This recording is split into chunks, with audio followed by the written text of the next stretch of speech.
नमस्कार दोस्तों, स्वागत है आपका डॉक्टर संजय के यूट्यूब चैनल में। दोस्तों आज मैं doctor Sanjay Sinha, technical analyst working on new way since last 27 years. क्या आप फिर निफ्टी में अपना प्रॉफिट्स एक्सेलरेट करना चाहते हैं? इस एक्सेप्शनल यूट्यूब वीडियो में हम आपको सक्सेसफुल फिर निफ्टी ट्रेडिंग के लिए परसेप्शन विद क्लैरिटी और प्लान ऑफ एक्शन प्रदान करते हैं। करंट फिर निफ्टी मूवमेंट में अगर right action with safety of capital आपका एम है तो हमारे यूट्यूब वीडियो में आपका स्वागत है।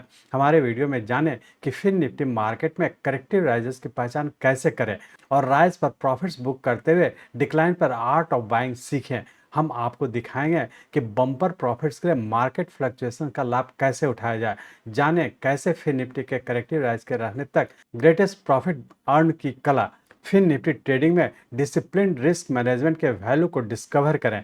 जाने कि स्टॉप लॉस लेवल कैसे सेट करें जो पोटेंशियल ग्रोथ अलाउ करते हुए आपके इन्वेस्टमेंट्स की रक्षा करता है। New wave analysis market movements को प्रेडिक्ट करने के लिए एक डायनेमिक टूल है।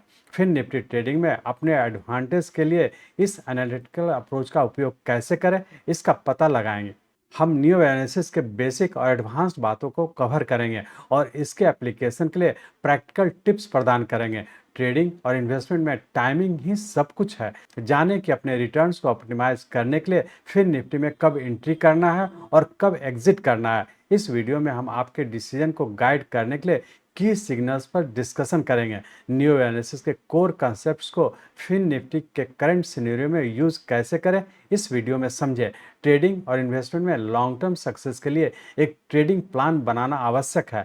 जानें कि एक रॉबस्ट ट्रेडिंग स्ट्रेटजी कैसे तैयार की जाए जो आपके फिनेंशियल गोल्स जो रिस्क टॉलरेंस के अकॉर्डिंग हो, लेटेस्ट ट्रेंड्स से अपडेट रहें जो फिर निफ्टी को अफेक्ट कर सकते हैं। हम इन्फॉर्म रहने और डाटा ड्रिवन डिसीजन लेने के लिए रिसोर्सेज और मेथड साझा करेंगे। इस इंफॉर्मेटिव वीडियो में हमारे साथ जुड़े और अपने फिर निफ्टी ट्रेडिंग को नेक्स्ट लेवल पर ले जाएं।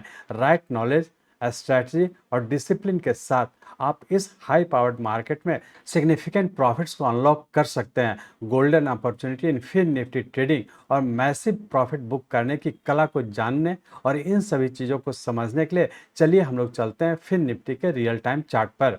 ये फिर निफ्टी का हम लोग का डेली चार्ट है और इस डेली चार्ट में हम लोग देख रहे हैं कि हम लोग का 16 मार्च 2023 से लेकर के 27 जुलाई 2023 तक के यहाँ तक के जो राइज हुआ था 3 वेव में राइज हुआ था और 3 वेव में राइज होने के बाद पुनः हम लोग यहाँ से करेक्टिव फॉल में इंटर कर चुके थे और इस करेक्टिव फॉल के तहत नीचे हम लोग का 18 अगस्त 2023 को हम लोग का नीचे का एक इम्पल्स वेव बना था जो नीचे का फर्स्ट वेव हो गया और ऊपर जो राइज हुआ था वो करेक्टिव राइज था जो कि आप लोग देखे थे कि हम लोग का 15 सितंबर 2023 में हम लोग का ए बी और सी वेव के फॉर्म में सेकेंड वेव कंप्लीट करके पुनः हम लोग नीचे का थर्ड वेव के फॉर्म में नीचे कंटिन्यू कर चुके हैं। अब इस थर्ड वेव के तहत हम लोग नीचे देखें कि यहाँ पर किस तरीके का फॉर्मेशन हुआ और इसका सबऑर्डिनेट वेव किस पैटर्न में है। सिर्फ हम लोग ये कर सकते हैं कि शॉर्ट टर्म से यहाँ से जो हम लोग का 27 जुलाई से जो हम लोग का शॉर्ट टर्म के करेक्टिव फॉल में है उस करेक्टिव फॉल के तहत हम लोग किस प्लेस पर है और आने वाले समय क्या होने की संभावना है। और स्पेशली हम लोग ये देखने की कोशिश करेंगे कि 15 सितंबर 23 के बाद जो हम लोग का नीचे करेक्शन में है इसका सबऑर्डिनेट वेव किस पैटर्न में है और आने वाले समय में क्या होने की संभावना है। तो अकॉर्डिंगली उस हिसाब से हम लोग ट्रेड करने का कोशिश करेंगे। अब हम लोग चलते हैं इस डेली चार्ट को कन्वर्ट करते हैं आवरली चार्ट में। इस आवरली चार्ट में हम लोग आ चुके हैं। इस आवरली चार्ट में हम लोग देख रहे हैं कि 15 सितंबर 2023 को जो हम लोग का सेकंड वेव कंप्लीट करने के बाद छोटे से टाइम फ्रेम का पैटर्न कंफर्म किया था उसका नीचे की ओर कंटिन्यू कर चुका था। अब इस नीचे कंटिन्यूएशन के तहत हम लोग देख रहे हैं यहाँ पे छोटे टाइम फ्रेम का हम लोग का ये 1 2 यहाँ से हम लोग 2 4 ट्रेंड लाइन ड्रॉ करें तो इस पॉइंट को टच करा तो हमारा ये 1 2 ये 3 और यहाँ पे हम लोग का फोर्थ वेव कंप्लीट करके यहाँ पे हम लोग का फिफ्थ वेव कंप्लीट किया और फिफ्थ वेव कंप्लीट करने के बाद हम लोग बहुत ज़्यादा संभावना है कि यहाँ से जो फॉल हुआ उसके करेक्टिव राइज में इंटर होने की संभावना है और उस करेक्टिव राइज के तहत हो सकता है कि ऊपर ही रहने की संभावना है। तो बेहतर हम लोग छोटा छोटा ट्रेड करें और स्टॉपर्स को फॉलो करते हुए आगे की ओर कंटिन्यू रखेंगे। अब हम लोग ये देखने की कोशिश करेंगे कि मंडे और ट्यूसडे को क्या होने की संभावना है। अब इस आवरली चार्ट को हम लोग कन्वर्ट करते हैं 15 मिनट के चार्ट में। इस 15 मिनट के चार्ट में आ चुके हैं। इस 15 मिनट के चार्ट में हम लोग देख रहे हैं कि यहाँ पे हम लोग का फोर्थ वेव कंप्लीट करने का नीचे का 1 2 3 4 और 5 वेव यहाँ पे पूरा करके फिर से एक करेक्टिव राइज में इंटर किया और करेक्टिव राइज के तहत हम लोग देख रहे हैं कि अभी भी ऊपर कंटिन्यू रहने की संभावना। मंडे और ट्यूसडे को रेंज बाउंड के तहत नीचे हो सकता है कि 19,700 और ऊपर का 19,900 इसी रेंज बाउंड में रहने की संभावना। नीचे का स्टॉप लॉस रखें 19,530 का। इस स्टॉप लॉस को ध्यान में रखें, छोटे से रेंज बाउंड में ट्रेड करने का कोशिश करेंगे। अब हम लोग ये देखने का कोशिश करेंगे कि पूरे वीक में क्या होने की संभावना। तो उसके लिए पुनः इस 15 मिनट के चार्ट को हम लोग कन्वर्ट करते हैं आवरली चार्ट में। हम लोग पुनः आवरली चार्ट में आ चुके हैं।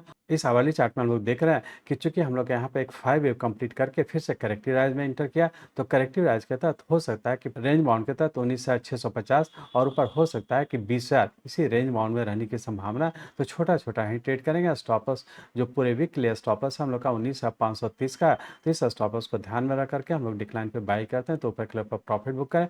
और एक चीज़ और ध्यान रखें कि चूंकि जो ये राइज हो रहा है वो करेक्टिव राइज हो रहा है, तो बहुत ज़्यादा संभावना है कि करेक्टिव राइज के तहत जब भी ऊपर जाता है तो हम लोग ऊपर के लेवल पर प्रॉफिट बुक करके एग्जिट ही होने का कोशिश करेंगे।